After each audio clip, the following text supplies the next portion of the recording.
So we finally got a new trailer and some new information on Fire Emblem Fortune's Weave, my most anticipated game for this year.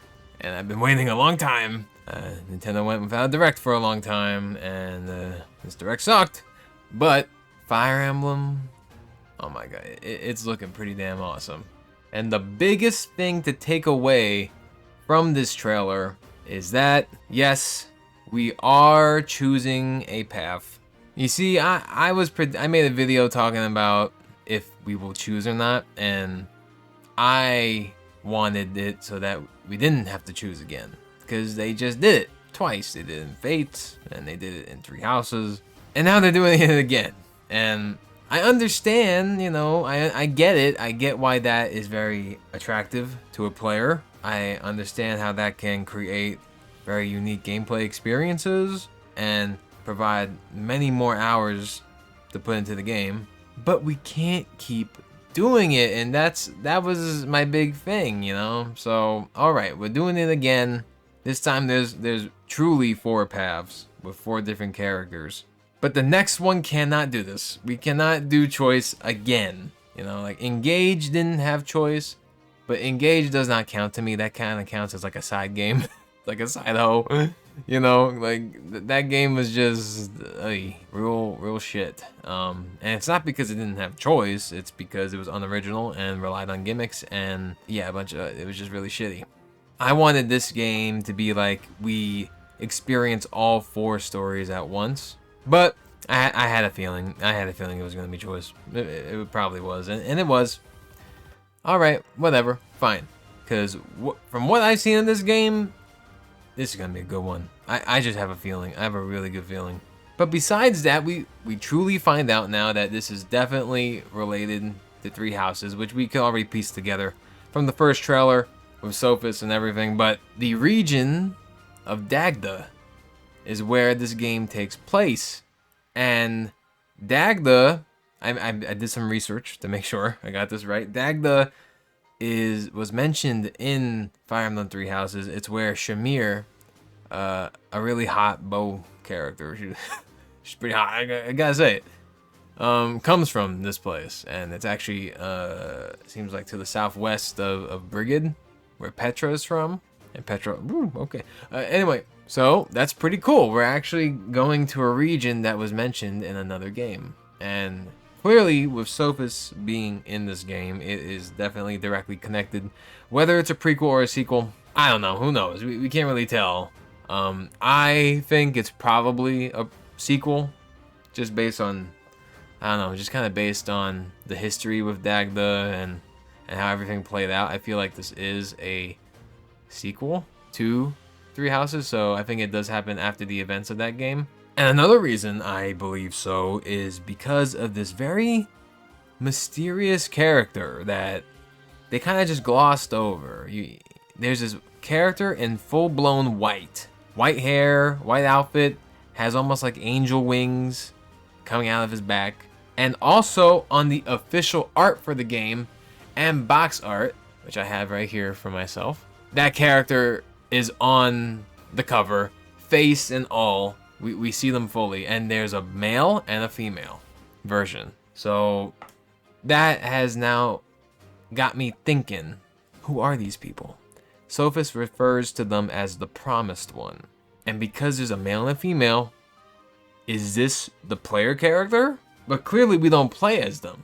You know, like clearly we don't play as this character because we control whichever of the 4 characters we choose. We control them in the overworld. So if this is a player character, this might be like old Fire Emblem games where you have the player character and the player character is just a tactician, right? Or just like someone who helps the main characters fight. Like I know they do this in Fire Emblem Blazing Blade, I believe. Yeah, Blazing Blade. They've done that in the past where you are like a character that helps them fight, but you don't actually fight. And if that's the case, hey, maybe you're the Promised One and you're choosing, right, which person out of these 4 that you're going to support. that you believe is the chosen one or will win the games, because the heroic games, which is what the goal is, to win these heroic games and to have a wish granted. So yeah, I don't know, and maybe perhaps like you're like it's a character blessed by Sophis, right? I really don't know, and they don't tell you. They don't tell you anything about it. But they're right there on the box art, dead center on the box art. So they are important, whoever these angel promised one characters are. And if I look at their face, I thought at first during the trailer, I thought it might be Byleth. Face kind of looks a little similar to Byleth, but I think looking at them now, I do think it's they are different designs. But yeah, and also both of these, the male and the female, have these long spears, so looks like it's the same weapon. So that's where that supports my theory on that being like a player character, you don't play as, at least not right away. It's interesting. I really don't know what they're supposed to be, and I think that's the point. So, and Sophis, I don't know what role she has. That's the thing. Like, she's talking to somebody in every cutscene they show of her. She's talking to someone. We can assume it's the player, but now I'm assuming it's this thing. It's this guy, the white guys. If that's our player character, it makes sense. And there's a lot of cool, neat things in this game, actually, that they're bringing back. Like, in between fights, like, you can do whatever the hell you want, pretty much, to train and prepare for the next fight. And what they did bring back was not only like the training system and stuff like that, but they brought back dungeons from Fire Emblem Shadows of Valentia, and that's awesome. Oh, and there's a scene where he's killing a wolf. Don't kill the wolf. What did the wolf do? What did the wolf do to you? But yeah, that was a really cool addition in that game. I really liked it, and I was very surprised they didn't bring that back in Three Houses in some way. So, well, now they are. So it's interesting. That could be really fun to go through an actual dungeon and, you know, fight enemies, get collectibles, all that stuff. Definitely something different than just running around the hub world. I like that a lot. And if we're able to go all across Dagda, well, that's a pretty big region, so. And when it comes to characters, or units, as you can call them, it seems like you're gonna be recruiting while you're in free roam. So throughout the story, I guess, you'll encounter characters and you have to win them over to recruit them to supporting you in the games, which is a good way to bring back the recruitment mechanic from Three Houses, where you can get characters from other classes to join you. Now you could just, find people and hey, join me. Oh yeah, now I'm looking at the map right now. The map is, it looks like you can go around the entire region. There's a whole road system and everything. What the hell? You can't walk on all that, right? No, I think it's just for the map. And of course, speaking of characters, the 4 main characters who we're gonna be able to choose from. Kai just seems like your basic anime protagonist. I don't know, nothing special. He has this special power where he has this eyeball or orb in his hand. Don't know what that is, don't know how he got that, but it does some pretty crazy thing in battle. So, Dietrich, who is, you're cool, they call him an elegant swordsman, right? He actually says he says he's from Fodlan. He got his weapon from his forebears, which are his ancestors, people before him, from Fodlan. So, and he literally has, what do they call, an ancient weapon? An artifact? I forget what they're fucking called. A hero's relic, dumbass. So he has one, straight up. So, interesting. And he seems to be related to, what's his name? Yuritsa? I think, because he has the same skill as him. He's that guy who, looks down on you, judges you. It's just like, he's just really good at what he does. Then Theodora. Theodora. You see, I like Theodora and I like Lita. I like both of them. Theodora is a queen, and she wants to fulfill her dream and help her people, I believe. A queen seeking to fulfill the long-held dream of her homeland, right? And she's so badass that she literally takes a piece of the ground out and hurls it at the enemies. She's strong as fuck. That's fucking cool. She doesn't even need a weapon. She could just take a fucking rock and pelt it at your head. And you're dead. I don't know. I like that. It seems simple for like a special ability, but I like that. Okay, and then Lila is a musician who has some cool spells, as we've seen. She could turn into like different animal creatures and monsters and shit, or summon them. And yeah, she's out for revenge. But yeah, whew. Theodora and Lila. Oh my goodness, I gotta pick. I don't know who I'm gonna pick. I'm picking between these two. I like them both. You know, I like them both for different reasons. Number one, they're both hot as fuck. You know, they're both wonderful. Theodora, you know, she's got that mommy vibe, you know, the mommy dom vibe, you know, queen. And then Lila's she's kind of got like a succubus vibe, you know, like in all her art, she looks like very nice, you know, very like, she's attractive. She looks like harmless, you know, but she's out for revenge. So clearly she has a dark side. So my thing is she might be a little bit manipulative, you know. Whereas Theodora is a girl who doesn't hide shit, you know, shows her power, weighs into her power, embodies it, and uses it to take what she's after. I'm into both kind of things, you know. I think I like both of those things, you know. So it's very interesting. I'm not sure who to pick, you know. I feel like Lila's gonna be very popular. Lila and Dietrich, I think, are gonna be the two popular guys.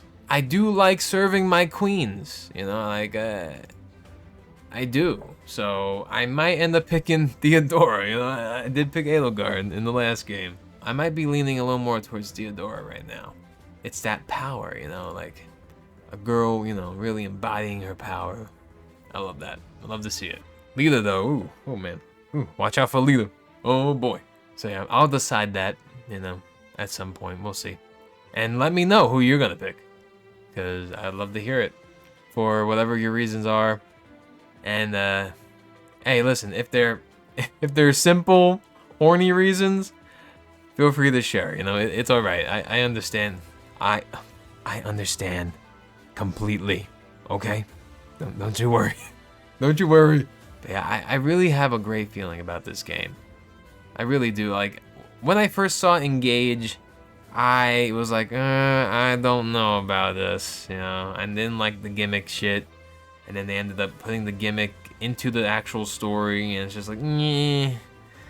And I wasn't feeling it. I still got it, but it just wasn't great. And now this though, first time I saw this, I'm like, I love it. I love it. And I'm seeing it again. I love it. I can't wait. I can't wait for September 17th. I really can't. Like, you know, like I hate when games come out in the middle of the month. You know, 'cause it's just like, if they came out just a week earlier, you know, just a week earlier, you know, like I'd be much happier about that. You know, because it's just like, if they're at the end of the month, it's like, okay, well, I have to wait till the end of the month, you know, and it's fine. If it's at the beginning of the month, awesome. Like, I don't have to wait that long, you know, once the month comes. But when they're smack in the middle, I hate it.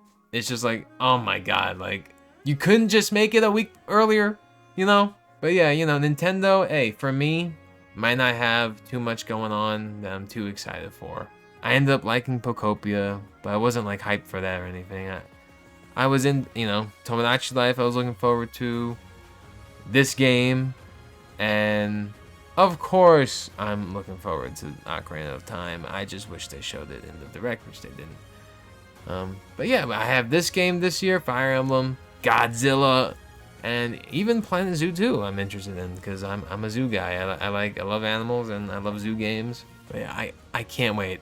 I can't wait for Fire Emblem Fortune's Weave. And right before this comes out, I'm actually going to go play 3 houses and beat the Blue Lions route. I did start it. I never beat it though. So I definitely have to beat that route at least. I beat the other 2. I beat Black Eagles and Golden Deer. I'm never doing the route where you betray Edelgard. I am never doing that, ever. Nope. I can't do my girl like that. So yeah, I hear a lot of good things about the Blue Lions route, so I'm going to complete that. But I'm very excited to see where this game goes. I think it's very well thought out this time. Like, this is the next Fire Emblem game. This is what they've been working on. You know, Engage was a testing ground for this game. Fire emblem, fortunes weave. I love the baby girls, Theodora and Leda.